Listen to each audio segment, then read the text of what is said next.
نحمدہ و نصلی علی رسولہ الکریم اما بعد فاعوذ باللہ من الشیطان الرجیم بسم اللہ الرحمن الرحیم کیف یکون للمشرکین عہد عند اللہ و عند رسولہ الا الذین عاہدتم عند المسجد الحرام فما استقاموا لکم فاستقیموا لہم ان اللہ یحب المتقین کیف وَإِن يَظْهَرُوا عَلَيْكُمْ وَلَا يَرْقُبُوا فِيكُمْ إِلَّا وَلَا ذِمَّةً كَيْفَ وَإِن يَظْهَرُوا عَلَيْكُمْ لَا يَرْقُبُوا فِيكُمْ إِلَّا وَلَا ذِمَّةً يُرْضُونَكُمْ بِأَفْوَاهِهِمْ وَتَابَ قُلُوبُهُمْ وَأَكْثَرُهُمْ فَاسِقُونَ اشتروا بآيات الله ثمنا قليلا فصدوا عن سبيله إنهم ساء ما كانوا يعملون صدق اللہ العظیم رب اشرح لی صدری ویسر لی امری واحلل عقدۃ من لسانی یفقہوا قولی آمین یا رب العالمین۔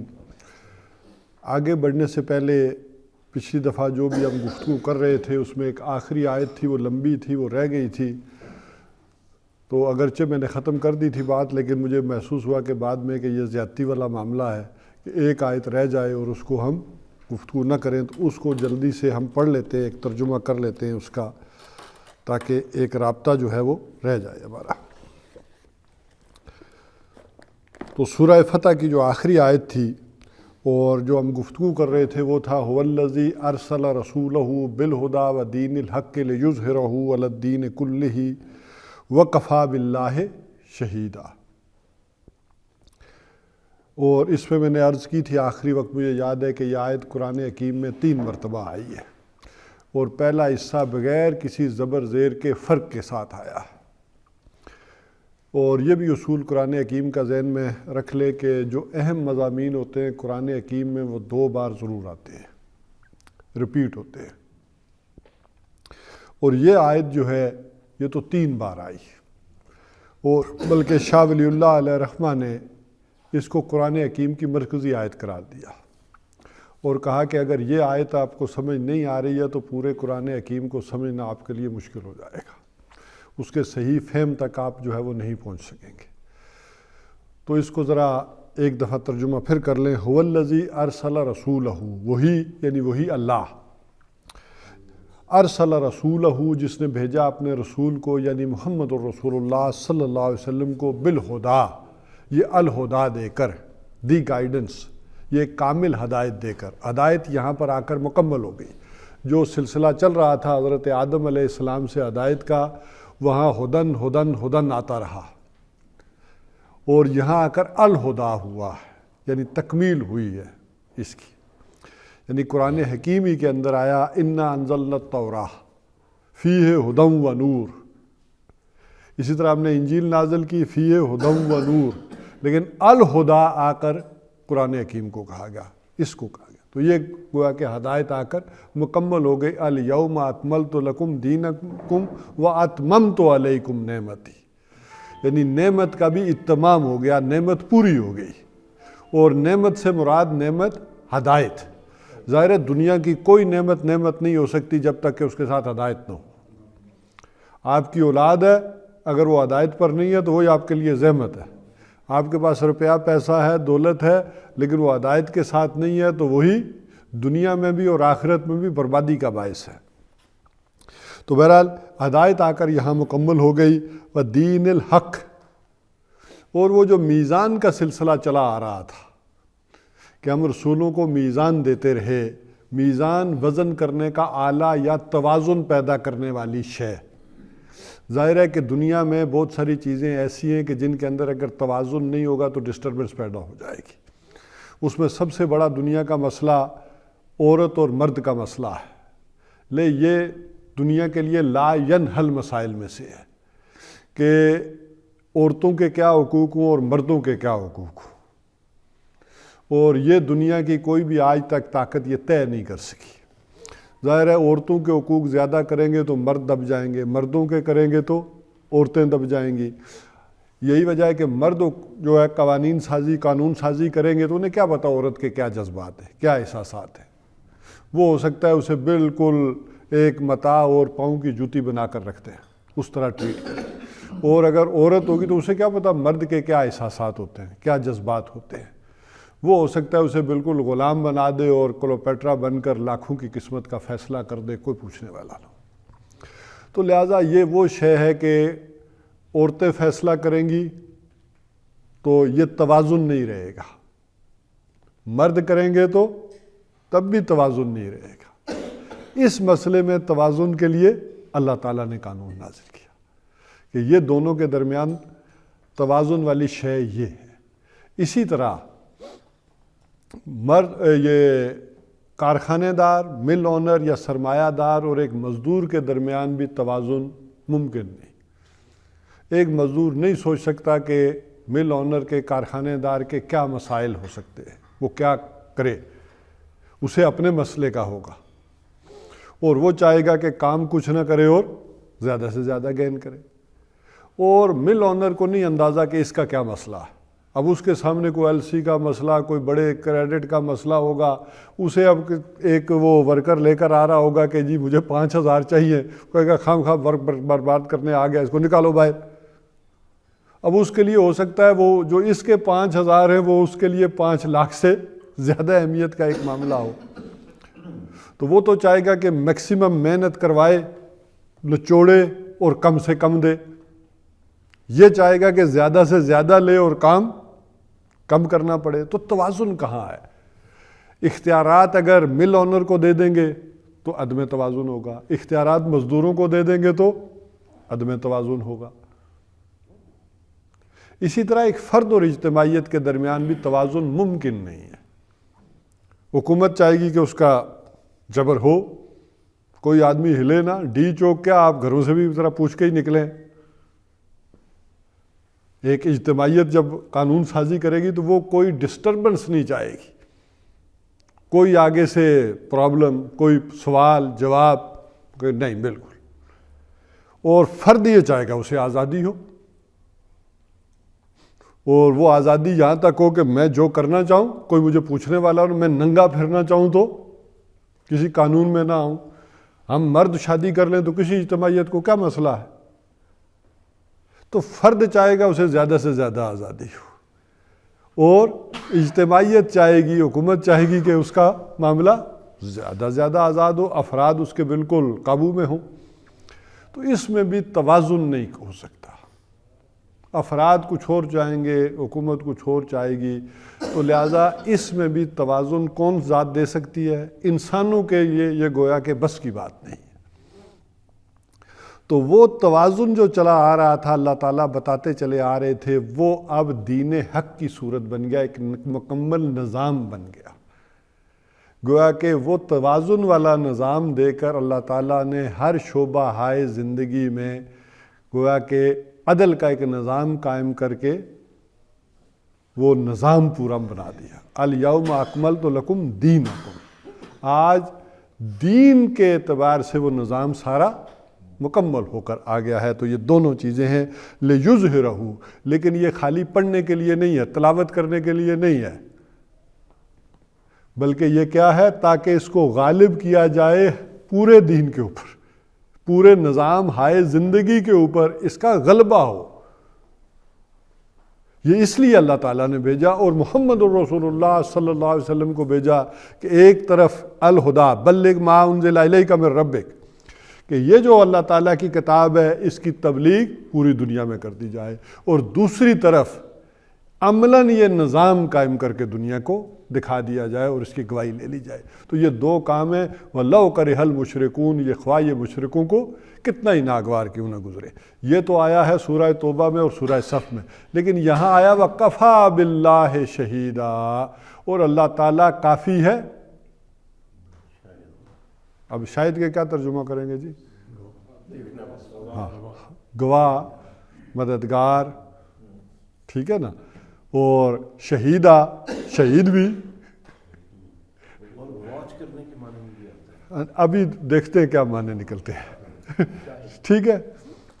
شاہدہ یشہدو کے معنی ہوتے ہیں حاضر ہونا, جو کیا ہے؟ موقع پر بندہ حاضر ہو. تو شاہدہ یشہدو کے معنی ہیں حاضر.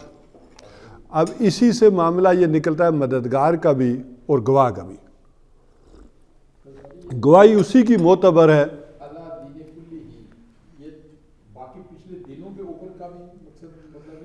اچھا اس میں دونوں ہی مفہوم سب نے بیان کیے ہیں. مثلاً اگر میں قرآن حکیم کے جو دو بنیادی تراجم ہیں، ظاہر شاہ ولی اللہ علیہ رحمہ نے تو فارسی میں ترجمہ کیا، لیکن ان کے جو دو صاحبزادے ہیں شاہ رفیع الدین اور دوسرے شاہ عبد القادر موضع القرآن والے، تو ایک نے جو ہے وہ ترجمہ کیا ہے لفظی اور ایک نے کیا ہے با محاورہ. اور تقریباً جتنے بھی مکاتب فکر ہیں، وہ بریلوی ہوں، دیوبندی ہوں، اہل حدیث ہوں، لکھنوی ہوں، بادایونی ہوں، فرنگی محلی ہوں، سب کے سورسز یہی ہیں ترجمے کے اعتبار سے. فارسی ترجمہ کا ترجمہ ہے یا انڈیپینڈنٹ ترجمہ؟ انڈیپینڈنٹ ترجمہ. ایک نے با محاورہ کیا ہے اور ایک نے لفظی کیا ہے. فارسی ترجمہ کا ترجمہ نہیں ہے. ہاں، اور اس میں دونوں ترجمے میں آپ کو سنا دیتا ہوں. ایک نے کیا اوپر سب دینوں کے، اوپر سب دینوں کے، تو ایک ترجمہ تو یہ اوپر سب دین کے، یعنی ایک بھائی نے ترجمہ کیا اوپر سب دین کے اور اوپر سب دینوں کے. مولانا مودودی علیہ رحمہ نے اس کا ترجمہ کیا کل جنس دین پر، کہ دین کے یعنی نظام آئے زندگی کے ہر شعبے کے اوپر اس کا غلبہ ہو، کوئی اس سے ماورا اور آزاد. بہرحال یہ مختلف تراجم اگر دیکھیں تو تقریباً سب کا ترجمہ یہی بنتا ہے کہ کوئی شعبہ اس سے ہٹے نہ، اور جتنے بھی دین ہوں کہیں دنیا میں اس سب کے اوپر غلبہ اسلام کا. بہرحال ہم ذکر کر رہے تھے وَقَفَا بِاللَّهِ شہیدہ، اور اللہ کافی ہے مددگار. یہاں ترجمہ ہم ویسے تو کریں گے مددگار، لیکن بنیادی طور پر شاہدہ یشہدو کے معنی ہوتے ہیں گواہ، نہیں حاضر ہونا. لیکن مدد کون کر سکتا ہے؟ جو موقع پر حاضر ہو، موجود ہو. گواہی بھی کس کی معتبر ہے؟ جو موجود ہو. تو اسی سے پھر یہ دونوں مفہوم نکلتے ہیں کہ کسی کی گواہی بھی اسی وقت مانی جائے گی کہ وہ موقع پر تھا، اگر وہ موقع پر ہی نہیں تھا تو اس کی گواہی کی کوئی اہمیت نہیں ہے. اور آپ کا کتنا ہی عزیز جان نثار دوست نو، وہ امریکہ میں آیا کٹ یہاں پڑھ رہی ہو تو کچھ نہیں کر سکتا. تو مددگار بھی وہی ہے کہ جو، تو لہٰذا اس کے دونوں معنی جو ہے عام طور پر یہ کیے جاتے ہیں. وَدْعُوا شُهَدَاءَكُمْ جو سورہ بقرہ میں آیا، بلا لو اپنے سارے مددگاروں کو کہ لے آئیں اس جیسی ایک کتاب. تو بہرحال یہاں ترجمہ آئے گا مددگار. وَقَفَا بِاللَّهِ شہیدہ، اور اللہ کافی ہے مددگار. یعنی جس اللہ نے یہ دین بھیجا ہے، اپنے اس رسول کو بھیجا ہے، وہ کافی ہے، وہ غلبہ کروا کر رہے گا.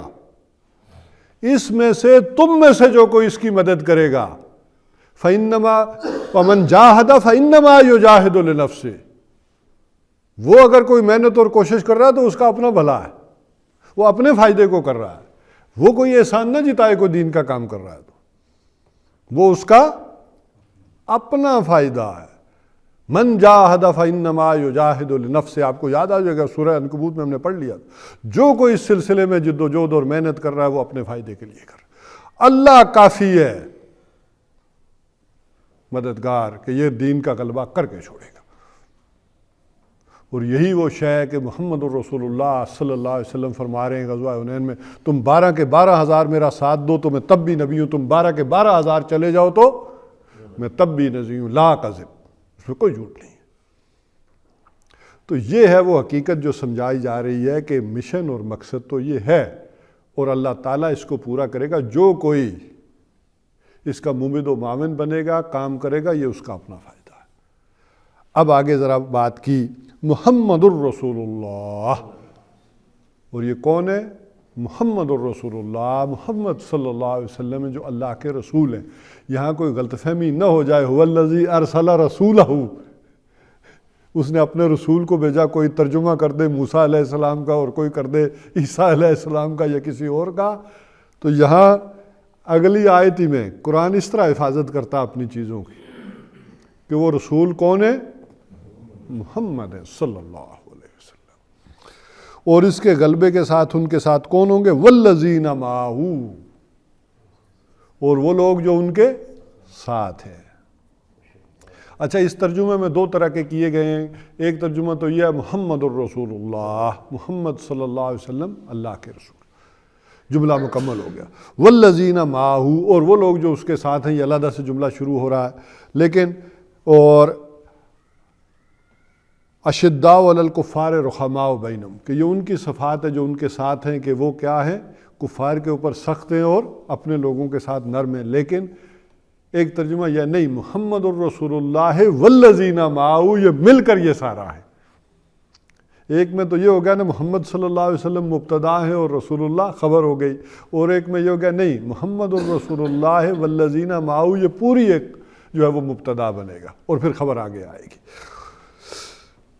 کہ اشداء علی الکفار، وہ کفار کے معاملے میں بڑے سخت ہیں، اور رحماء بینہم، اور آپس میں کیا ہے؟ رحم دل ہے۔ ہمارا معاملہ ذرا معاف کریں الٹ ہے سارا، ہم آپس میں بڑے سخت ہیں ٹھیک ہے کہ نہیں، اور دوسروں کے معاملے میں، کفار کے معاملے میں نرم ہے۔ تو اس سے بھی اندازہ لگا لیں کہ دجالی دور کتنا جو ہے نا وہ صلاحیت کر چکا ہے، کہ وہ جو تہذیبیں ہیں، وہ جو ویلیوز قرآن دے رہا ہے، وہ ساری کیا ہو گئی ہیں؟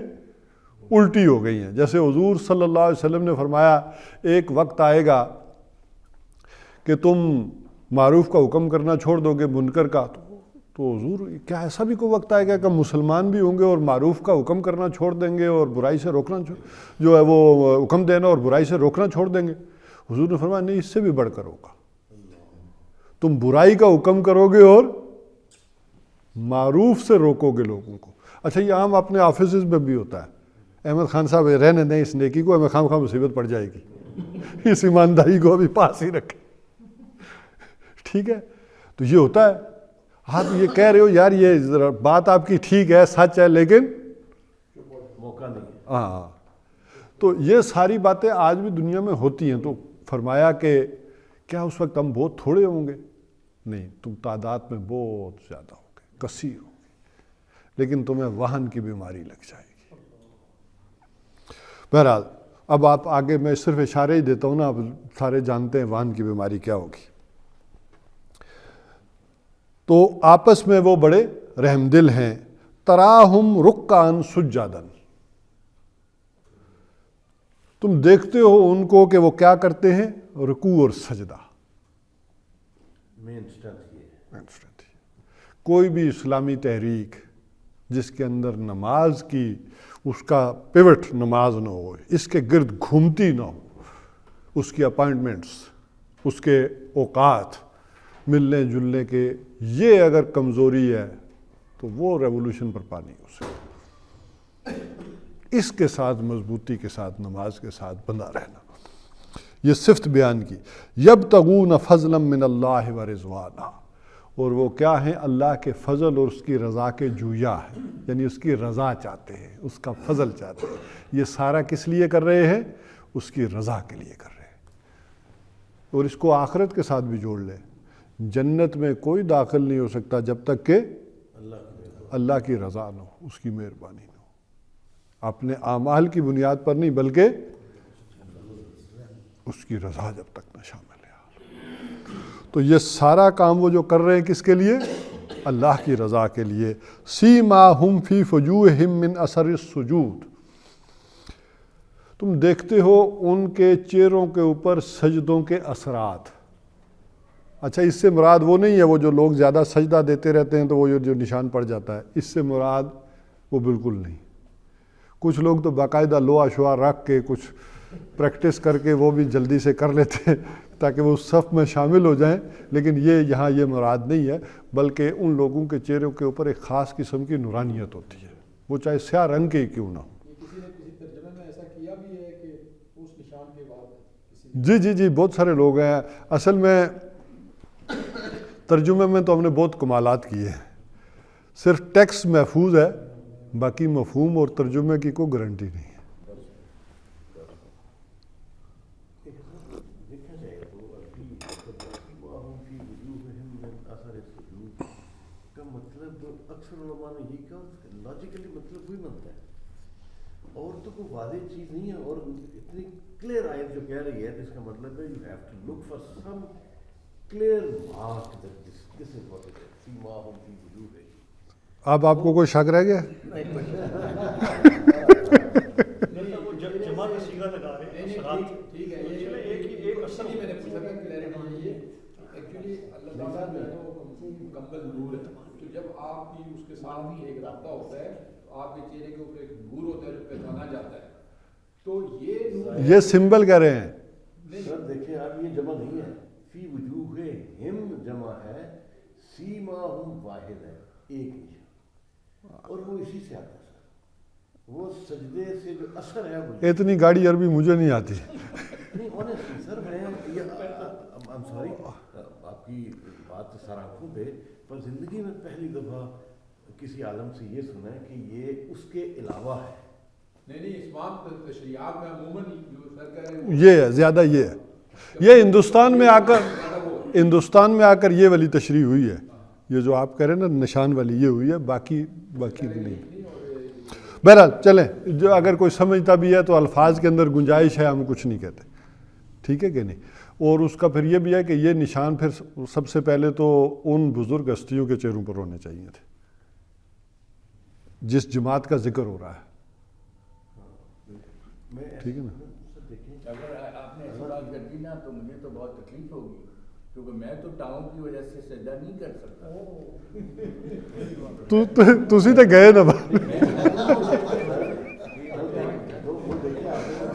چلے اس بحث کو آخر میں دیکھیں گے, آخر میں. 3 سال سے گھٹنے خراب ہو گئے ہیں, ساری عمر آپ کرتے ہی رہے. نہیں اس وقت تھا نشان بیٹھ گیا. ذالک مثلہم فی التوراۃ. اب آئیں جی نشان مٹتا کیسے ہے, یہ بھی ذکر کر لیتے. ذالک مثلہم فی التوراۃ, یہ مثال ہے ان کی تورات میں, ٹھیک ہے. ومثلہم فی الانجیل, اور یہ مثال ہے ان کی انجیل میں بھی. تو کوئی تورات اور انجیل میں مثال ڈھونڈ کے دے سکتا ہے؟ نہیں سر نہیں, یہ ساری پوری آیت کی مثال ہے, نوٹ سیماہم فی وجوہہم. پوری آیت کی لے لیتے ہیں. پوری آیت سے مراد یہ ہے کہ محمد الرسول اللہ اور صحابہ کرام کی یہ ساری مثال کہاں ہے؟ تورات میں اور انجیل میں موجود ہے. اچھا, محمد الرسول اللہ صلی اللہ علیہ وسلم کی مثالیں تو انجیل تورات میں مٹا کے بھی ابھی بھی موجود ہیں. اشارے کنائے کچھ ہوں گے, لیکن یہاں جو بات جس طرح شروع ہوئی ہے والذین معہ, یہاں جو جمع کے سارے سیغے آ رہے ہیں تو اس میں معلوم ہو رہا ہے کہ صحابہ کرام کی مثالیں بھی کہاں تھیں؟ انجیل اور تورات میں موجود تھیں. اور کم از کم ہمیں یہ معلوم ہوتا ہے کہ حضرت عمر فاروق رضی اللہ تعالیٰ عنہ کے دور تک تو موجود تھی. اور اس سے پہلے کی بات اگر میں نے کئی مرتبہ آپ سے عرض کیا ہے کہ حضور صلی اللہ علیہ وسلم جب تھے تو اس وقت انجیل اور تورات اپنی اصل زبان میں بھی موجود تھی. خود بخاری شریف میں حدیث ہے کہ ورقہ بن نوفل وہ شخص تھے عرب کے اندر کہ جو انجیل کو لکھ لیتے تھے, حافظ تھے عبرانی زبان. وَقَانَ يَكْتُبُ الْإِنْجِيلَ فِي الْعِبْرَانِيَّةِ, عبرانی زبان میں لکھ لیتے. اس کا مطلب ہے عبرانی زبان میں موجود تھی. آج دنیا میں کہیں نہیں, کوئی اس کا پیپر بھی نہیں مل رہا کہ عبرانی زبان میں انجیل کا کوئی نسخہ ہی مل جائے. نہیں, سب سے قدیم نسخہ اس وقت جو ہے وہ یونانی میں ایک جو ہے وہ ملتا ہے, جس سے پھر یہ سارے آگے استنباط کرتے ہیں. تو اس کا مطلب وہ ساری چیزیں غائب کر دی گئی. لیکن میں عرض کر رہا تھا کہ حضرت عمر فاروق رضی اللہ تعالیٰ عنہ کے دور میں جب فلسطین کا گھیراؤ کیا گیا تو وہاں راہبوں نے کیا کہا کہ ہمارے پاس یہ فلسطین امانت ہے, اور جو درویش ایک بادشاہ ہے ہمیں اس کے سپرد یہ کرنا ہے. تو تمہاری فوج کے اندر تو ہمیں وہ نشانیاں نظر آ رہی ہیں, ہو سکتا ہے ماتھے کے نشان نظر آ رہے ہوں یا وہ نور نظر آ رہا ہو, جو بھی آپ اس کو دونوں کو کر لیں.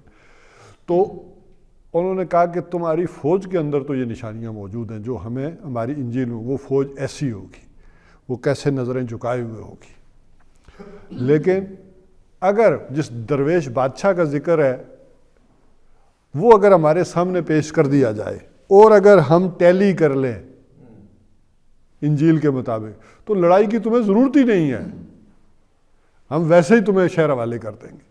اس پر پھر وہ لکھا تھا سپہ سالار نے حضرت عمر فاروق رضی اللہ تعالیٰ عنہ کو کہ یہ مطالبہ ہے، جنگ کی ضرورت ہی نہیں پیش آئے گی، آپ آئیں یا آپ کا چہرہ دیکھیں اور فیصلہ کر لیں۔ تو یہ وہ معاملہ ہوا کہ حضرت عمر رضی اللہ تعالیٰ عنہ پھر گویا کہ اکیلے نکلے ایک غلام کو لے کر ایک اونٹ پر، اور پھر جب وہ وہاں پہنچے ہیں تو معلوم ہوا کہ جو باری تھی وہ غلام کی، تو غلام نے کہا جی اب تو شہر آ گیا ہے، لوگ کیا کہیں گے، آپ بیٹھیں۔ تو انہوں نے کہا دور باری تو باری ہوتی ہے نا، اب تم ہی بیٹھے رہو۔ اور اب وہ اونٹ کی نکیل پکڑے آ رہے ہیں، تو اب وہ کیچڑ بھی ہے، جوتیاں اتاری، ہاتھ میں لی، آگے چل پڑے۔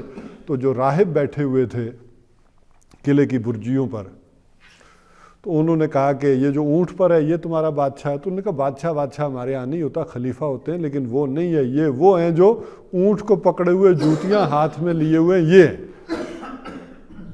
تو انہوں نے کہا دروازے کھول دو، یہی ہے۔ اور پھر وہ اگلی باتیں آپ کو معلوم ہے کہ گئے ہیں اور معاہدے ہوئے ہیں کہ یہودیوں کو یہاں نہیں آنے دینا، کیا کرنا ہے، وہ ساری کنڈیشنز ٹرمز جو ہے وہ طے ہو کر پھر وہ جو ہے وہ اسی گرجے کے اندر ہوئی ہیں۔ بہرحال تو اس وقت تک معلوم ایسے ہوتا ہے کہ ان کی مثالیں تورات اور انجیل میں صحابہ کرام کی بھی، خود حضور ہی کی نہیں، صحابہ کرام کی بھی موجود تھیں۔ وَمَثَلُهُمْ،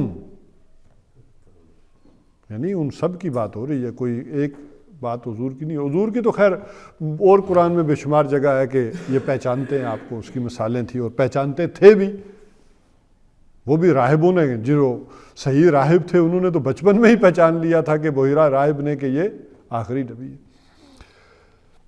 کَزَرْعٍ أَخْرَجَ شَطْأَهُ، اب آگے جیسے کہ کھیتی نکالتی ہے اپنی کونپل، وہ جو نازک سی کونپل ہوتی ہے، کھیتی نے جیسے اپنی نازک سی کونپل، کَزَرْعٍ أَخْرَجَهُ، جیسا کہ اس نے نکالا اپنی نازک سی کونپل کو، فَآزَرَهُ، اور پھر وہ سخت ہوئی۔ ذرا دیکھیں نا کمال اس ہستی کا کہ وہ کتنی نرم و نازک کونپل زمین کو پھاڑ کر نکل آتی ہے۔ پھر وہ سخت ہوئی، فَاسْتَغْلَظَ، پھر اسے طاقت ملی، موٹی ہوئی، فَاسْتَوَىٰ عَلَىٰ سُوقِهِ، پھر وہ اپنے تنے کے زور پر کھڑی ہوئی۔ اب وہ طاقتور ہوئی، یُعْذِبُ الزُّرَّاعَ، بڑی بھلی لگتی ہے، خوشکن لگتی ہے، زراع کاشتکار کو، لِیَغِیظَ بِهِمُ الْکُفَّارَ، کہ جس سے کفار کے دل چلے۔ اس سے معلوم ہوا کہ یہ کاشتکار کون ہے؟ محمد الرسول اللہ صلی اللہ علیہ وسلم۔ مثال اس کی دی جا رہی، لیکن آگے جس سے کہ کفار کے دل جلے، اب معلوم ہو رہا ہے کہ یہ مثال کس کی ہے؟ محمد الرسول اللہ صلی اللہ علیہ وسلم کی، کہ یہ کھیتی جو ہے یہ آپ نے لگائی ہے، اور یہ کھیتی بالکل نازک ایک کونپل کی طرح تھی، پھر اسے طاقت ملی ہے اور پھر یہ موٹی ہوئی، اب یہ اپنے زور پر کھڑی ہے، 1500 صحابہ کو لے کر یہاں پر۔ اس وقت کی آیات ہے نا واپسی۔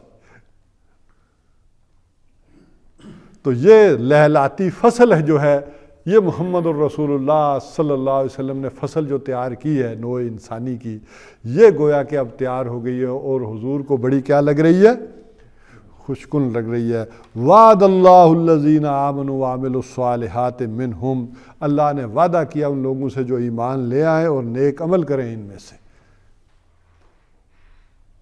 1500 ہی آئے تھے، سارے تو نہیں آئے تھے نا۔ اللہ نے ان میں سے وعدہ کیا ہے کہ جو ایمان لے آئیں اور عمل صالح کا حق ادا کر دیں، مغفرۃ و اجر عظیمہ، کہ ان کے لیے بخشش بھی ہے اور بہت بڑا اجر بھی ہے۔ اس کو بالکل ایک چھوٹا سا پوائنٹ، یہ اس کونپل نے زمین پھاڑ کے نہیں آئی بلکہ زمین نے پھٹ کے اس کو جگہ دی، کوئی فرق ہے اس میں؟ ٹھیک ہے، اللہ مطلب زمین نے اس کو جگہ دی، پھٹ کے وہاں سے نکلے، پھر وہ جی جی ٹھیک ہے۔ علماء اس کو فرماتے ہیں فالق الاصباح اور فالق الحب والنوا، نہیں دون وہ اللہ ہے جو زمین کو پھاڑ کے تو نکالتا ہے. دیکھیں دونوں ہی حکم اللہ کے ہیں. جو پو کو پھاڑ کے دن نکالتا ہے رات کو پھاڑ کے. بہرحال آ جائیں. وہ تو ہم نے ایک تشریح میں کیا نا, یہاں اس کی وضاحت نہیں ہے, وہ وضاحت دوسری جگہوں پہ آئے گی. یہاں ایک بات آئی کہ جو لوگ ایمان اور عمل صالح کا حق ادا کر دیں, اللہ تعالیٰ کا ان سے وعدہ کیا ہے؟ بخشش کا بھی, اس وہ رضا کا اور بہت بڑے اجر کا بھی. اور اس دنیا میں کیا ہے؟ وَأُخْرَىٰ تُحِبُّونَهَا. اب سورہ صف کو ذہن میں لے آئیں. دو چیزیں ہیں, ایک یہ ہے فوز عظیم. اللہ نے کہا میرے نزدیک کیا ہے؟ وہ سب سے بڑی کامیابی ہے وہاں کی. لیکن ایک چیز جو تمہیں محبوب ہے, وَأُخْرَىٰ تُحِبُّونَهَا نصر من اللہ وفتح قریب, ایک وہ بھی ہے. دو چیزیں ہیں. تو ایک چیز کا یہاں پر ذکر کر دیا کہ جو ایمان اور عمل صالح کا حق ادا کر دیں ان کے لیے بخشش بھی ہے اور اجر عظیم بھی ہے. اور دوسرا وعدہ وہاں سورہ نور کی آیت نمبر 55 میں ہے, جس کا مرتے ہوئے قائد اعظم نے حوالہ دیا. وعد اللہ الذین آمنوا منکم وعملوا الصالحات لیستخلفنہم فی الارض کما استخلف الذین من قبلہم ولیمکنن لہم دینہم الذی ارتضی لہم ولیبدلنہم من بعد خوفہم امنا یعبدوننی لا یشرکون بی شیئا ومن کفر بعد ذلک فاولئک هم الفاسقون. وہاں کیا بات آ گئی؟ اللہ کا وعدہ ہے ان لوگوں سے کہ جو ایمان لے آئیں تم میں سے اور عمل صالح کا حق ادا کر دیں, انہیں زمین میں خلافت عطا فرمائے گا جیسا کہ اس نے پہلے لوگوں کو خلافت عطا فرمائی, اور ان کے دین کو تمکن عطا فرمائے گا, اور ان کی خوف کی حالت کو کیا کرے گا؟ امن میں بدل دے گا. اور اب جب یہ معاملہ ہوگا تو تب بندگی کے تقاضے پورے ہوں گے. بندگی تب کامل ہوگی. جب تک کہ اجتماعی نظام اللہ کے تابع نہ آ جائے بندگی کامل نہیں ہوتی. اس کے بعد بھی اگر کسی نے کوئی حرکت کی تو اب کوئی شک نہیں کہ وہ ناہجار ہے, وہ فاسقوں میں سے ہو جائے گا. تو بہرحال یہ آخری آیت کے بعد اب آ جائیں ابھی جو آج سبق ہم نے پڑھا, یہ سورہ توبہ میں سے میں نے آیات پڑھی ہے. کیف یکون للمشرکین عہد عند اللہ و عند رسولہ, کیسے ہو سکتا ہے اللہ تعالیٰ کا عہد مشرکوں سے اور اللہ کے رسول کے ساتھ. الا الذین عاہدتم, سوائے ان لوگوں کے کہ جن کے ساتھ تم نے عہد کیا, عند المسجد الحرام, مسجد حرام کے نزدیک. فما استقاموا لکم, پھر جب تک وہ سیدھے رہے, فاستقیموا لہم, تو تم بھی ان کے ساتھ سیدھے رہو, وہ اپنے وعدے پر قائم رہو. ان اللہ یحب المتقین, اللہ تعالیٰ پرہیزگاروں کو پسند کرتا ہے, متقیوں کو. کیف وان یظہروا علیکم, اور کیوں کر ہوگا ایسا کہ اگر وہ قابو پالیں تم پر, یظہروا تمہارے اوپر آ جائیں, چڑھ جائیں, لا یرقبوا فیکم الا ولا ذمہ, تو وہ تو نہیں کوئی خیال کریں گے کسی عہد و پیمان کا, ولا یرقبوا, اور نہ کسی رشتہ داری کا, نہ کسی تعلق واسطے کا کریں گے اور نہ کسی عہد کی پاسداری کریں گے. یرضونکم بافواہہم, وہ تو تمہیں اپنے منہ کی باتوں سے راضی کر رہے ہیں, قراردادیں شراردادیں پیش کر کے. وتابع قلوبہم, اور ان کے دل انکاری ہیں. واکثرہم فاسقون, اور ان کی اکثریت فاسقوں پر مشتمل ہے. اب ہم اپنے سلسلہ گفتگو کو جوڑتے ہیں آگے کہ سن 6 میں صلح حدیبیہ ہو گئی, اور اگلے ہی سال محرم میں آپ صلی اللہ علیہ وسلم نے غزوہ خیبر کی طرف پیش قدمی کی اور غزوہ خیبر ہوا, اور اس کے ساتھ ہی 2 غزوے چھوٹے چھوٹے اور ہوئے. اچھا, یہ آپ نے نوٹ کیا ہوگا کہ کسی بھی بڑے غزوے کے ساتھ ایک چھوٹا غزوہ تتمے کے طور پر لازمی ہوتا ہے. ہاں, غزوہ بدر کے ساتھ کیا ہو گیا تھا؟ بنو قینقاع. غزوہ احد کے ساتھ بنو نذیر یا بنو نذیر, اور اسی طرح غزوہ احزاب کے ساتھ بنو قریظہ, فتح مکہ کے ساتھ حنین. تو ہر بڑے ایونٹ کے ساتھ یہ چھوٹی چھوٹی چیزیں ہوتی رہی. تو غزوہ خیبر کے ساتھ بھی 2 چھوٹے واقعات ہوئے. ایک ہوا ہے غزوہ واد القریٰ, اور ایک ہوا غزوہ ذات الرقاق. لیکن ان میں بھی جنگ کی نوبت نہیں آئی. ویسے تو ان میں بھی جنگ کی نوبت نہیں آئی تھی جو چھوٹے چھوٹے ساتھ ہوئے, لیکن ہوا یہ تھا کہ جو نجد کے قبائل تھے, بدو تھے, انہوں نے بڑا تنگ کیا تھا حضور صلی اللہ علیہ وسلم کو. اور اس میں آپ کو معلوم ہے کہ کس طرح 70 صحابہ جو ہے وہ انہوں نے وہ شہید کیے تھے بئر معونہ کے پاس. وہ بئر معونہ کا واقعہ ہوا, اور یوں حضور صلی اللہ علیہ وسلم نے پھر جب یہ پیش قدمی کی ہے تو یہ بھاگ گئے ہیں, اور کوئی پہاڑوں پر چڑھ گئے, کوئی چھپ گئے. نہ وادی القرا میں کوئی رہا اور نہ پھر رقاق میں کوئی رہا, کوئی باقاعدہ اس طرح سے جنگ کی نوبت نہیں آئی. تو پھر آپ نے سن 7 ذوالقعدہ میں عمرہ ادا کیا, یعنی عمرہ قضا. وہ جو بات طے ہوئی تھی کہ اگلے سال آپ آئیں اور 3 دن کے لیے آپ رہیں, ہم مکہ خالی کر دیں گے, ہم نہیں دیکھ سکتے آپ کو, آپ عمرہ کریں اور چلے جائیں. اور جب آپ صلی اللہ علیہ وسلم عمرہ کر کے واپس گئے, بہرحال اس کی ڈیٹیل اپنی جگہ آئے گی کہ انہیں تیسرے دن انہوں نے پیغام بھیجا کہ ہم نے وعدہ پورا کر دیا ہے, خالی کر دیا ہے, آپ نے عمرہ کر لیا ہے تو جائیں. تو حضور صلی اللہ علیہ وسلم نے کہا ٹھیک ہے ہم جا رہے ہیں, نکل گئے. اور جا کر حضور صلی اللہ علیہ وسلم نے مکہ کی طرف پیش قدمی کی تیاری کر دی. بلکہ آپ صلی اللہ علیہ وسلم سمجھ گئے تھے کہ اب ان کے اندر ہمت نہیں ہے آگے بڑھنے کی. لیکن اس سے پہلے ایک ایونٹ ہوا ہے کہ ظاہر ہے اس معاہدے کے اندر یہ بھی طے تھا کہ جو باقی جزیرہ نمائے عرب کے اندر جو بھی قبائل ہیں ان کے ساتھ آپ صلی اللہ علیہ وسلم کے معاہدات جو چل رہے تھے. بلکہ اس کو ایک اور بات کو سمجھ لیں کہ صلح حدیبیہ کے بعد آپ صلی اللہ علیہ وسلم کی دعوت کے 2 رخ ہوئے ہیں, جس میں سمجھ لیں کہ آپ صلی اللہ علیہ وسلم کی 2 بعثتیں ہیں. ایک آپ صلی اللہ علیہ وسلم کی بعثت ہے الی عرب یا الی امیین, کہ جس کو قرآن حکیم نے بھی کہا ہے سورہ جمعہ میں بھی کہ والذی بعث فی الامیین رسولا منہم یتلو علیہم آیاتہ. پھر آگے تو والذی بعث فی الامیین, تو ایک بعثت آپ کی امیین کی طرف تھی.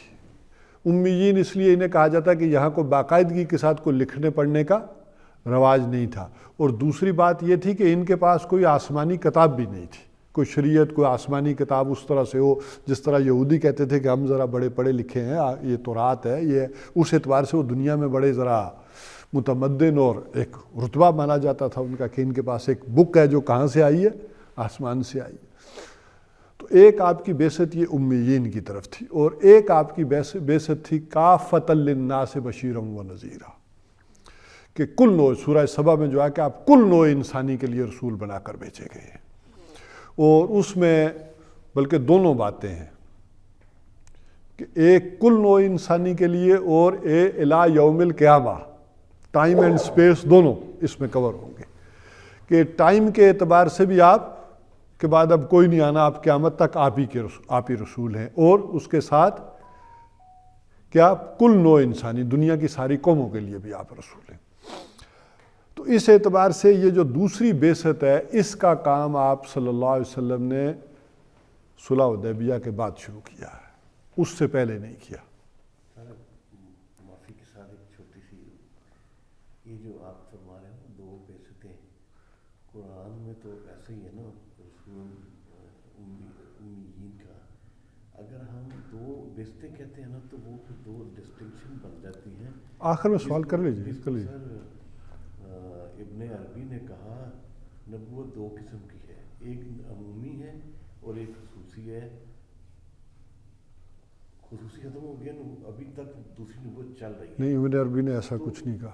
سر میں نے پڑھا کچھ پڑھا سر. اس کو سوال تو اگر ہم کہیں کہ بعثت آخر میں کر لیں. سن جو سٹارٹ امیین سے ہوئی, موقع جیسے بنتا گیا ان کی ایفرٹ سے کوشش پھیلتی گئی اور ساری القرا سے بھی نکل گئی. سن لیں نا, ابھی پوری سن لیں. اس پہ آپ نے کہا ہوگا تو میں دلائل میں بھی دے دوں گا, آپ وہ کر لیجئے گا, تو بات کوئی اتنی وہ زیادہ ڈفرینس والی بھی نہیں ہوگی آخر میں جا کر. ڈفرینس نہیں ہوگا اس میں. اور ابن عربی کو بھی میں نے پڑھا, یہ تقریباً انہوں نے بحث اپنی تمہیدی گفتگو میں فصوص الحکم میں کی ہے, اور فصوص الحکم میں نہیں سمجھتا کہ کوئی کسی عام عالم کے بھی بس کی بات ہے کہ پڑھ سکے. دانتوں پہ سینہ آ جائے وہ فصوص الحکم کر رہا پڑھ کے کوئی دکھائے. وہ کوئی اتنا آسان ہے کام اس کا وہ سمجھنا اور کرنا.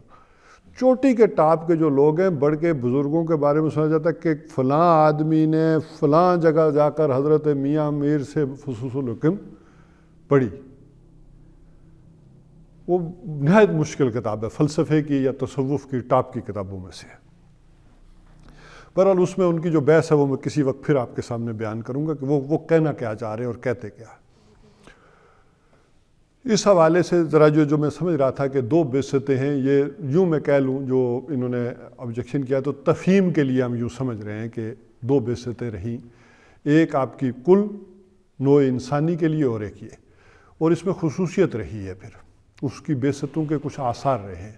بلکہ آپ سے جو قریب ترین رسول ہیں حضرت موسیٰ علیہ السلام، ان کی بھی 2 بعثتیں رہی ہیں. حضرت موسیٰ کی ایک شریعت جو چلی آ رہی ہے، قریب ترین تو حضرت موسیٰ ہے لیکن شریعت اعتبار سے رسول، تو ان کی بھی 2 بعثتیں رہی ہیں. ذرا آپ قرآن حکیم دیکھیں تو ایک ان کی بعثت ہے الی بنی اسرائیل اور ایک بعثت ہے الی فرعون. اگر فرعون کی طرف ان کی بعثت نہ ہوتی تو وہ مارے نہ جاتے. آزادی کا جہاں تک معاملہ تھا تو آزادی تو ہو گئی تھی، وہ تو دریا پار چلے گئے، یہ دریا بیچ میں آ جاتا فرعون کو مارنے کی ضرورت نہیں تھی. لیکن رسول جس قوم کی طرف آئے اور اگر وہ ایمان نہ لائے تو یہ اللہ کا قانون ہے کہ وہ اس کی نگاہوں کے سامنے ماری جاتی ہے.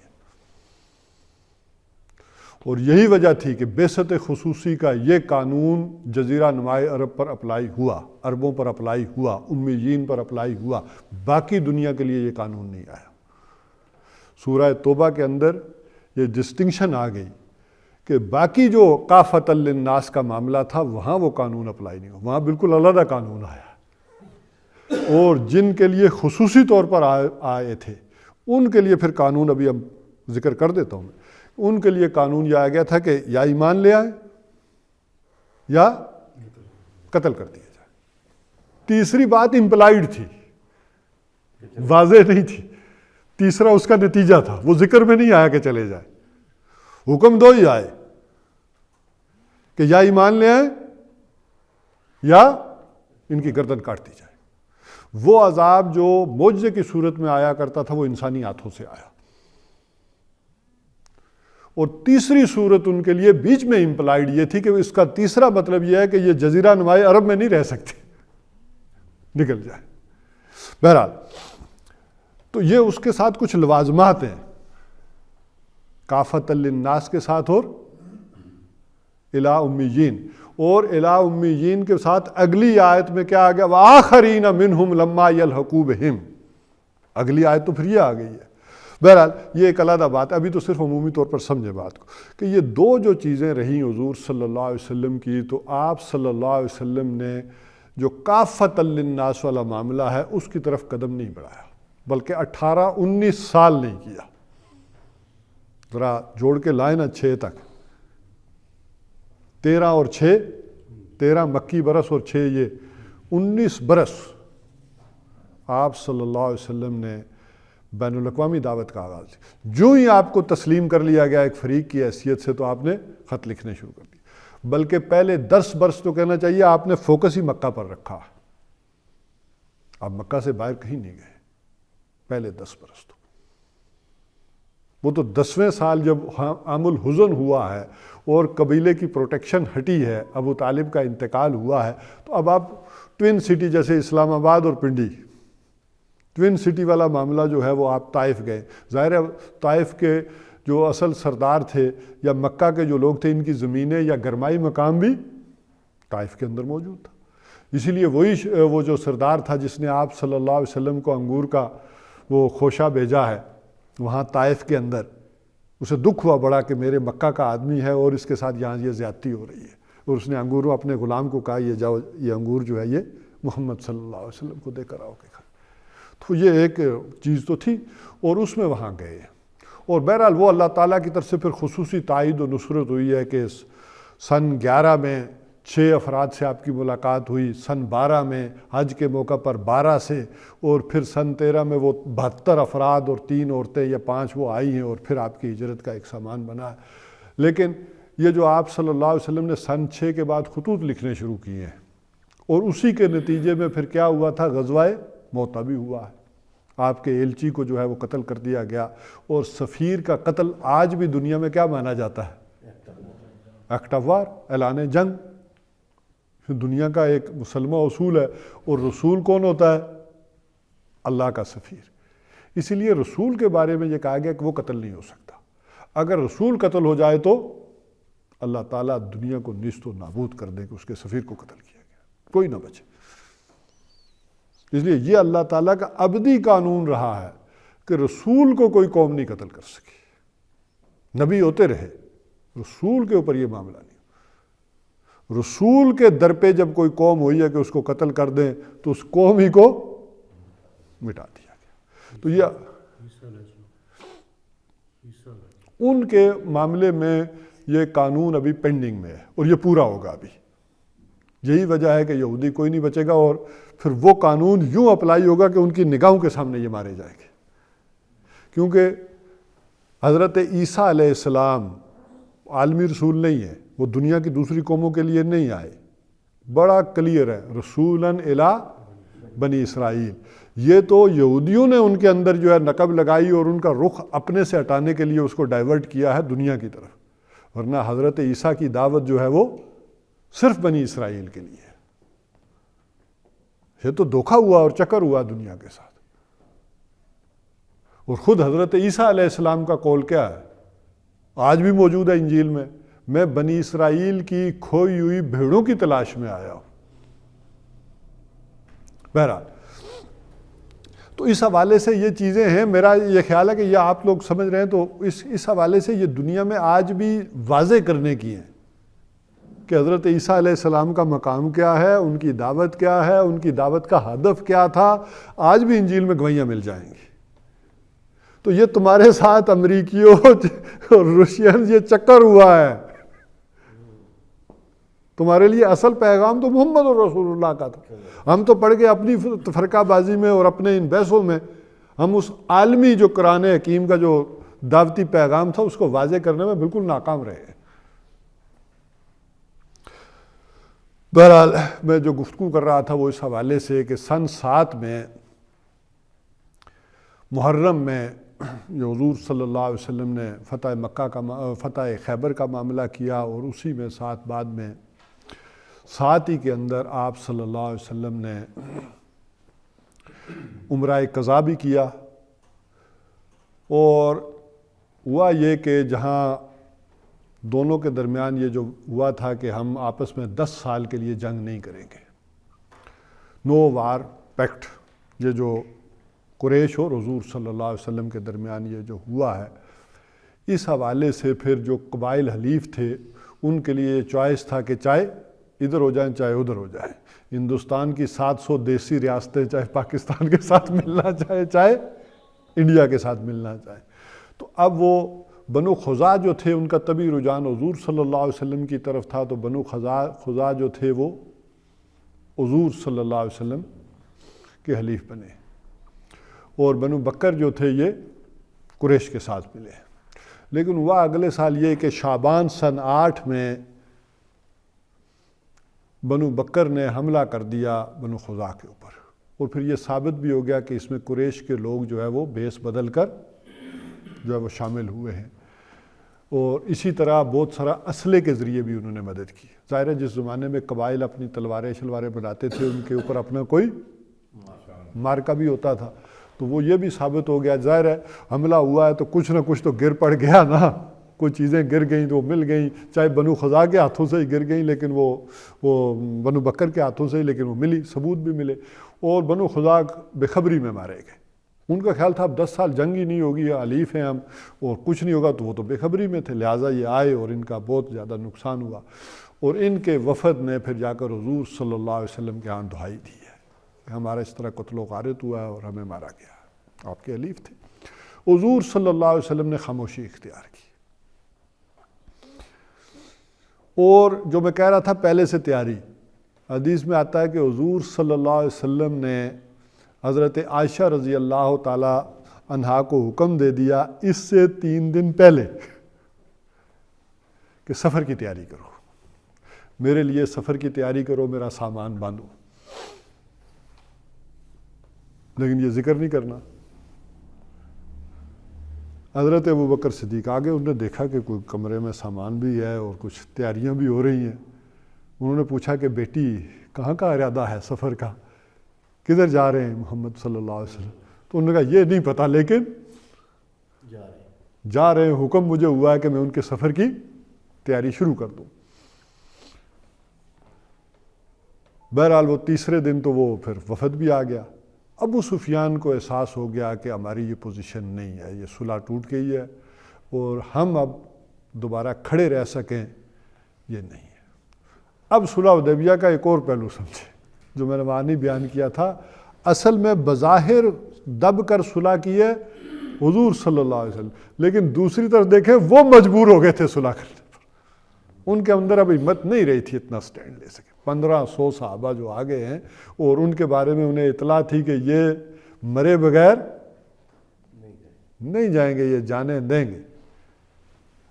اب یہ جو خبریں تھیں یہ انہوں نے اندازہ کر لیا تھا کہ ان کے بڑوں نے، سیانوں نے، کہ اب ہمارے اندر ہمت نہیں، اور خود حضور صلی اللہ علیہ وسلم نے بھی فرما دیا تھا احزاب کے موقع پر۔ اب ہوا یہ کہ ابو سفیان پھر چل کے آئے۔ ابو سفیان ابن حرب مکہ کا سردار مدینہ آیا ہے چل کے صلح کرنے، اور صلح کے لیے جو معاملہ ہوتا ہے کہ سب سے پہلے کوئی سفارش ڈھونڈی جائے، تو حضور صلی اللہ علیہ وسلم کے گھر میں گئے ہیں تاکہ بیٹی ہیں حضور صلی اللہ علیہ وسلم کے نکاح میں زوجہ محترمہ ہیں ام حبیبہ رضی اللہ تعالیٰ عنہ۔ ام حبیبہ مکہ کے بہت شروع کے دنوں میں ایمان لے آئی تھی اور ان کے شوہر بھی ایمان لے آئے تھے، اور یہ وہ قافلہ ہے کہ جنہوں نے ہجرت کی تھی پھر ابشا کی طرف، کیونکہ ان کے شوہر جو ہے نا شراب کے ذرا عادی زیادہ تھے، تو وہاں ذرا شراب شروب انہیں جو بھی ملی اس حوالے سے، تو اس میں چل کر پھر انہوں نے دین اسلام چھوڑ دیا اور عیسائیت اختیار کر لی، ظاہر اپنی ان چیزوں کی وجہ سے، وہ فیسلٹیز کی جو بھی انہیں مل رہی تھی نشے وشے کی۔ تو ظاہر اس سے نکاح جو ہے وہ جب انہوں نے مذہب تبدیل کیا تو وہ نکاح ختم ہو گیا۔ نکاح ختم ہو گیا تو اب اس کے بعد پھر جو بھی عدت ہوئی ہے پوری ہوئی ہے، تو حضور صلی اللہ علیہ وسلم نے نکاح کا پیغام جو بھیجا تو نجاشی، اب معلوم نہیں اس وقت تک ایمان لائے تھے یا ابھی نہیں لائے تھے یا بعد میں لائے ہیں، نجاشی رحمہ اللہ نے حضور کی طرف سے پھر وہ نکاح پڑھا، یعنی آپ کے گویا کہ نائب کی حیثیت سے پھر وہ نکاح میں گئیں، اور پھر بعد میں ان کو پھر حضور صلی اللہ علیہ وسلم کی طرف پھر روانہ کیا گیا، تو حضور کے نکاح میں تھی۔ تو ابو سفیان جب ان کے گھر میں گئے ہیں تو انہوں نے، وہ کھڑے ہی تھے تو بستر لپیٹ دیا، بستر لپیٹا، پھر کہا کہ بیٹھیں۔ تو ابو سفیان کی اب جو وہ غیرت ہے جاگی اندر سے، تو انہوں نے کہا کہ بیٹی یہ بستر میرے لائق نہیں تھا، شاید پرانا ہے، خراب ہے، کیا وجہ ہے، یا میں اس کے لائق نہیں تھا؟ تو انہوں نے کہا ابا جان یہ اللہ کے رسول کا بستر ہے اور آپ مشرک ہیں، نجس ہیں، ناپاک ہیں، آپ اس پر نہیں بیٹھ سکتے۔ وہ سفارش تو پھر گئی نا، انہوں نے اندازہ کر لیا کہ یہاں معاملہ نہیں ہونا، پھر نکلے ہیں۔ حضرت ابوبکر صدیق رضی اللہ تعالیٰ عنہ کے پاس گئے کہ ہم دیکھو نا مکہ میں تمہارے بھی لوگ ہو، ہم تمہارے بھائی ہیں، تم اپنے بھائیوں کا خون کرو گے؟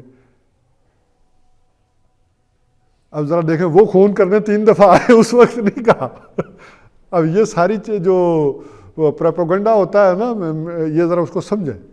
تو انہوں نے معذرت کر لی، حضرت عمر رضی اللہ تعالیٰ عنہ کے پاس گئے، انہوں نے بھی معذرت کر لی، پھر گئے حضرت فاطمہ رضی اللہ تعالیٰ عنہ کے پاس،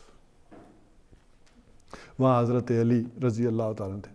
پھر ابو سفیان، بہرحال ابو سفیان ہے کیسے ٹیکنیکل اور سیادت والے، انہوں نے حضرت حسن پہ یہ بیٹاس جو ہے نا صلح کروائے گا، ہاں علی یہ دیکھو نا، تم بھی ذرا ترس کھاؤ، معصوم ہے، ہم لڑے بڑھیں گے تو یہ یتیم ہو جائیں گے، یہ تو حضرت علی رضی اللہ تعالیٰ عنہ نے کہا کہ نہیں، مشکل ہے۔ تو انہوں نے کہا کہ پھر ابو طالب کے بیٹے، کوئی سردار کے بیٹے، کچھ سمجھاؤ، پھر میں کیا کروں، کچھ تو بتاؤ۔ تو انہوں نے کہا بس تم اتنا کر سکتے ہو کہ جا کر مسجد نبوی میں کھڑے ہو جاؤ اور وہاں اعلان کر دو کہ ہماری صلح ہے، صلح ٹوٹی نہیں ہے، تجدید ہے صلح کی۔ انہوں نے کہا اس سے کوئی فرق پڑے گا؟ انہوں نے کہا لگتا تو نہیں کوئی پڑے گا، لیکن مجھے یہ بتاؤ تم اس کے سوا کر کیا سکتے ہو؟ تو بہرحال انہوں نے جا کر مسجد نبوی میں اعلان کیا اور چلے گئے۔ اس کے بعد کچھ تلخ حقیقتیں ہیں، پھر میں آخر میں کچھ بیان کروں گا۔ تو بہرحال حضور صلی اللہ علیہ وسلم نے تیاری کا حکم دے دیا، لیکن اس کو نہایت اخفاء میں رکھا کہ یہ خبر باہر نہیں جانی چاہیے کہ ہم مکہ پر حملہ کرنے والے ہیں۔ یہ شعبان کا معاملہ ہے، اور ادھر رمضان میں یہ فتح مکہ کی طرف آپ کی پیش قدمی ہوئی ہے رمضان میں، تو اس کو انتہائی خفیہ رکھا گیا۔ اب اس پر تبصرہ ہے، فتح مکہ کا ایز سچ صراحتاً ذکر قرآن حکیم میں نہیں ہے۔ اس کو بھی سمجھ لیں کہ ایک ہے چیزوں کا ظاہر، ایک ہے ان کا باطن۔ ظاہر کے اعتبار سے صلح حدیبیہ کوئی اتنا اہم واقعہ نہیں آپ کو لگے گا، دب کر صلح لگے گی، اور ظاہر کے اعتبار سے فتح مکہ گویا کہ کیپٹل فتح ہو گیا ہے، جزیرہ نماء عرب کا بہت بڑا ایونٹ ہوا ہے، اس کو کوئی اہمیت نہیں دے رہا قرآن اس طرح سے جس قدر کس کو دے رہا ہے؟ صلح حدیبیہ کو۔ اس کو کہہ رہا ہے انا فتحنا لک فتحا مبینا۔ تو بعض چیزیں اپنی معنوی اعتبار سے اور ظاہری اعتبار سے زمین و آسمان کا فرق ہو سکتا ہے دونوں میں، تو یہ سینس بھی قرآن ہمیں دیتا ہے، اس چیز کو بھی سمجھے۔ بہرحال حضور، اور اب اس پر میں دو تین باتیں ذرا ایک سمجھوں کہ سورہ توبہ بڑی مشکل صورت ہے، لیکن ایک بات طے ہے، مشکل بھی ہے، سخت بھی ہے، سخت بھی ہے، ڈاڈی بھی کہتے ہیں۔ ہاں، لیکن ایک بات طے ہے کہ اس کے پہلے 5 رکوع آپ صلی اللہ علیہ وسلم کی جو بھی بعثت خصوصی ہے، یا جس کو ہم یہ کہیں کہ عرب کے حوالے سے ہے، اور جو اس کے 6 تا 11 رکوع ہیں، یہ سارے کے سارے، بلکہ 16، 6 تا 16، یہ جو 10 رکوع ہیں یہ یا 11 رکوع ہیں، یہ سارے کے سارے غزوہ تبوک کے متعلق ہیں، یا اس کو کہنا چاہیے کہ اس میں وہ احکامات بھی آئے ہیں کہ جو بعثت عمومی کے ہیں، جو آئندہ باقی اقوام کے ساتھ ہوگا۔ پہلے 5 رکوع میں تو یہ طے ہو گیا کہ ان امیین کے ساتھ اور اہل عرب کے ساتھ کیا ہوگا، اور وہاں آ گیا کہ اس کا ابدی قانون کیا ہوگا کہ ان کے ساتھ کیا ہوگا، تو یہ فرق رہا ہے۔ باقی اقوام کے معاملہ تو وہی پیش ہوا ہے، لیکن ان کے ساتھ تیسرا آپشن جزیے کا ہوا ہے، عربوں کے ساتھ جزیے کا نہیں ہوا کہ یہ جزیہ دے کر عرب میں رہ سکتے ہیں، ان کے لیے یہ تھرڈ آپشن رہی ہے، ان کے لیے نہیں رہی۔ بہرحال تو اس میں پہلے جو 5 رکوع ہیں ان میں ایک اور بڑا فرق ہے، اگر اس فرق کو سامنے نہیں رکھیں گے تو ربط اور معنی سمجھنے مشکل ہو جاتے ہیں۔ اس کا جو پہلا رکوع ہے وہ ذوالقعدہ سن 9 میں نازل ہوا، اور اس کا تعلق ہے چوتھے اور 5ویں رکوع سے۔ پہلے رکوع کو پڑھیں گے کس سے؟ چوتھے اور 5ویں رکوع کے ساتھ ملا کے، تو یہ تسلسل آئے گا۔ یہ درمیان میں جو دوسرا اور تیسرا رکوع ہے یہ فتح مکہ سے پہلے کا ہے، تیاری کا ہے، تو اس میں یہ بڑا فرق ہے۔ تو یہ بالکل اسی فرق کو اس سے جو پچھلی صورت ہے اس میں سمجھ لیں کہ پوری جو سورہ انفال ہے اس میں سے ایک آیت نکال کر اس کو پہلے لایا گیا، یسألونک عن الانفال، وہ بات کی گئی اور اس کے بعد وہ بات ختم، اور اس کا قانون جا کر کہیں وہ آگے آیا ہے 10ویں پارے میں، وَاعْلَمُوا أَنَّمَا غَنِمْتُمْ۔ یہ بالکل جیسے خبروں میں ہوتا ہے نا، کوئی اہم بات بیچ میں سے ہوتی ہے تو سرخی کیا کہتے ہیں؟ پہلے لگا دیتے ہیں، ہیڈ لائن جو ہے وہ پہلے آ جاتی ہے باقی۔ اسی طرح یہ پورا رکوع ہیڈ لائن کے اعتبار سے ہے، یہ 6 آیات۔ یہ 6 آیات اصل میں حضرت علی رضی اللہ تعالیٰ عنہ نے سن 9 میں آ کر جو ہے وہ موقع حج پہ پڑھی ہیں، اور اس حج پر حضور صلی اللہ علیہ وسلم حضرت ابوبکر صدیق کو امیر حج بنا کر، سن 8 کا حج جیسا کہ میں نے عرض کیا کہ وہ مشرکین کے زیر انتظام تھا، سن 9 کے حج میں مشترکہ حج رہا ہے مشرکین کے ساتھ، لیکن حضور صلی اللہ علیہ وسلم نے امیر حج مقرر کیا حضرت ابوبکر صدیق رضی اللہ تعالیٰ، چونکہ بڑا قافلہ ہے جا رہا ہے، ذرا آہستہ آہستہ کر رہے ہیں۔ پیچھے یہ 9 آیات نازل ہوئی ہیں، 6 ذوالقعدہ سن 9 میں۔ تو حضور صلی اللہ علیہ وسلم نے یہ آیات دے کر بھیجا حضرت علی رضی اللہ تعالیٰ عنہ کو کہ حج کے موقع پر اس اہم خطبے کے حوالے سے وہاں یہ آیات آپ پڑھیں گے میری طرف سے۔ ظاہر ہے اتنا بڑا اعلان حضور صلی اللہ علیہ وسلم کا کوئی قریبی رشتہ داری کر سکتا تھا آپ کی طرف سے، تبھی مانا جانا تھا۔ تو یہی وجہ ہے کہ حضرت علی رضی اللہ تعالیٰ عنہ جب آئے ہیں تو بالکل دیکھنا ڈسپلن کا معاملہ کلیئرٹی کے ساتھ حضرت ابو بکر صدیق رضی اللہ تعالیٰ عنہ پوچھا امیرون او مامورون، آپ کس حیثیت سے آئے؟ مجھے بالکل کلیئر ہونا چاہیے، اگر میں امیر ہوں تو مجھے پتا ہو میں نے آپ کو حکم دینا، اور اگر آپ امیر ہیں تو میں ادھر بیٹھتا ہوں مجھے پتا ہو کہ میں نے آپ کو اوبے کرنا۔ تو انہوں نے کہا نہیں مامور ہوں، میں اوبے آپ کو کروں گا، امیر حج آپ ہیں، لیکن اس موقع پر صرف مجھے حکم دیا گیا کہ یہ آیتیں میں پڑھ کے سناؤں گا۔ ٹھیک ہے، تو بہرحال اس حوالے سے آیا کہ فتح مکہ کے لیے یہ دوسرا اور تیسرا رکوع ہے تیاری سے پہلے، اس میں ایک چیزیں آئی ہیں سامنے کہ مسلمان مکہ پر حملہ کرنے میں ہچکچا رہے تھے۔ اس کے 2-3 پوائنٹس جو ہے وہ ہم سامنے رکھ لیں تاکہ وہ سمجھنا آسان ہوگا۔ ایک تھے منافقین، ان کا معاملہ یہ تھا کہ وہ ظاہر ہے جہاد سے تو وہ ویسے ہی خائف تھے کہ جان و مال نہ لگے، اور جو مرضی کرا لو، نمازیں پڑھوا لو، روزے سال کے رکھوا لو، لیکن یہ والا معاملہ نہ ہو۔ تو اس وجہ سے ان کے اپنے اعتراضات اور چیزیں وہ آ رہی ہیں۔ اچھا، اسی میں سیکنڈ میں ایک نیکی کا اور مذہب کا روایتی تصور ہے، وہ بھی آیا کہ کیا کریں جی، حدود حرم ہے، مقدس جگہ ہے، وہاں خون ریزی کوئی اچھی بات تو نہیں ہے، ہم وہاں حملہ کرنے جا رہے ہیں۔ اسی طرح آخر ہم مکہ والوں کی نیکیاں دیکھیں، وہ حاجیوں کی خدمت کرتے ہیں، پانی پلاتے ہیں، سبیلیں لگاتے ہیں۔ اب یہ وہ جو روایتی تصور ہے یہ بھی آڑے آ رہا ہے، اور یہ بھی اعتراضات کی شکل میں آ رہا ہے کہ ان کے اوپر ہمیں حملہ نہیں کرنا چاہیے، جو بھی ہیں مشرک بھی ہیں، جیسے تیسے بھی ہیں، بہرحال کعبہ کی خدمت کرنے والے ہیں، متولی ہیں۔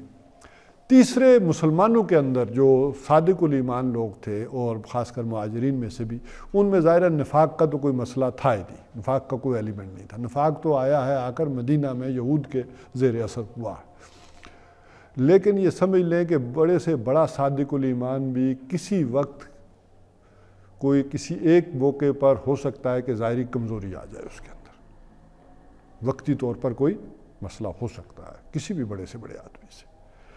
تو اس حوالے، بلکہ اس میں خاص طور پر ذرا سمجھ لیں کہ حاطب ابن ابی بلتہ کا واقعہ بڑے ٹاپ پر آیا، قرآن حکیم میں اس کا ذکر جو ہے وہ ہم پڑھ لیں گے کہ وہ 29ویں پارے میں 28ویں میں، تو وہ حاطب ابن ابی بلتہ کا ذکر بھی وہ جو آیا ہے اس میں ذرا دیکھ لیں ان کا معاملہ کیا تھا، جو مہاجرین کا تھا، صادق الایمان لوگ تھے۔ ان کا معاملہ یہ تھا کہ ان کے ابھی گھر بار، رشتہ داریاں، تعلق والے، کئیوں کے بیوی بچے، وہ سارے کہاں تھے؟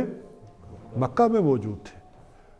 تو ڈر یہ تھا کہ جیسے صلح حدیبیہ کے موقع پر بھی آیات آئی تھی کہ ابھی تمہیں نہیں معلوم کہ کتنے ہی لوگ ہیں کہ وہاں ایمان والے ہیں، اور اگر تم چڑھائی کر دو گے تو وہ سارے بھی اس زد میں آ جائیں گے۔ تو ان کا معاملہ بھی یہ تھا کہ یہ جب لڑائی ہوگی تو گھیوں کے ساتھ گھن بھی پسیں گے، اور یہ ہوگا پھر۔ تو لہٰذا اس لحاظ سے ہمیں تھوڑا سا وہ بھی ایوائڈ کر رہے تھے، جیسے کہ حاطب ابن ابی بلتہ نے جو اپنے خط میں ظاہر کی ہے بات، اس میں کہا کہ محمد صلی اللہ علیہ وسلم اکیلے بھی آئیں تو تم پر فتح پا لیں گے، اس میں کوئی شک نہیں ہے، وہ اللہ کے رسول ہیں، تم مقابلہ نہیں کر سکو گے، لیکن میں تمہیں ذرا پیشگی اطلاع دے رہا ہوں کہ وہ آ رہے ہیں، اور دیکھ اس وجہ سے ذرا میرے بیوی بچوں کا خیال رکھنا۔ بہرحال جیسے حضور صلی اللہ علیہ وسلم کو خبر ہو گئی، ایک خاتون یہ خط لے کر، برقع لے کر جا رہی ہیں مکہ کی طرف، تو آپ کو وحی کے ذریعے اطلاع کر دی گئی، تو آپ صلی اللہ علیہ وسلم نے حضرت علی رضی اللہ تعالیٰ عنہ، حضرت مقداد رضی اللہ تعالیٰ عنہ اور حضرت زبیر رضی اللہ تعالیٰ عنہ کو بھیجا کہ فلاں مقام پر قافلے میں ایک عورت ہے اور وہ یہ راز لے کر جا رہی ہے، تم پہنچو۔ بہرحال اس مقام پر حضرت علی رضی اللہ تعالیٰ عنہ پہنچے، اس کے خیمے میں گئے اور اس سے کہا کہ تمہارے پاس ایک خط ہے، ہمارے حوالے کر دو۔ اس نے مکر گئی، نہیں کوئی نہیں۔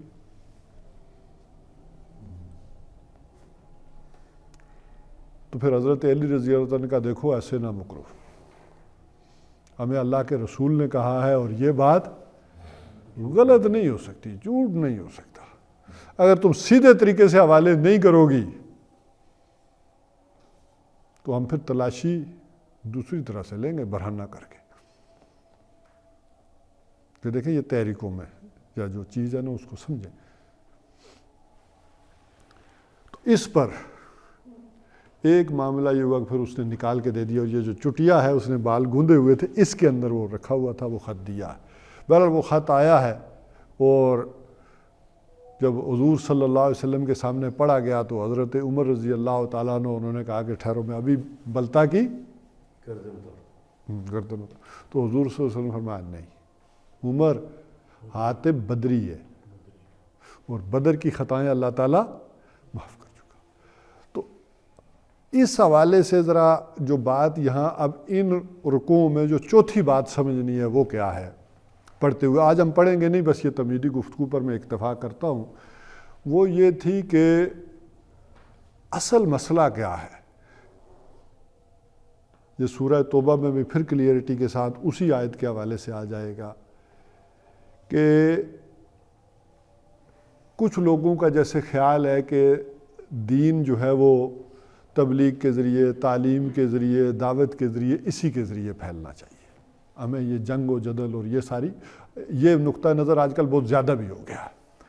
وہ نقطہ نظر جو علامہ وحید الدین خان صاحب کی طرف سے اٹھا تھا، پھر جاوید احمد غامدی صاحب اور یہ سارا مکتبہ فکر لے کر آگے چلا ہے، تو یہ تھا کہ یہ جہاد و قتال یہ اب نہیں ہونا چاہیے، ضروری نہیں ہے۔ یہ بات اپنی جگہ پرنسپلی ٹھیک رہے گی کہ دین کے لیے کوئی بھی شے ضروری نہیں ہے، اصل اس کا غلبہ ہے۔ اگر اس کے غلبے کے لیے دعوت اور تبلیغ کرنی پڑتی ہے وہ کی جائے، اس کے لیے جنگ کرنی پڑتی ہے وہ کی جائے، اور اس کے لیے صلح کرنی پڑتی ہے صلح کی جائے، اور اس کے لیے جنگ ضروری ہو تو جنگ کی جائے۔ اصل شے ہے اس مقصد کا سامنے نہ ہونا۔ اس سے پھر یہ سارے اعتراضات، ساری غلط فہمیاں اور ساری چیزیں پیدا ہوتی ہیں۔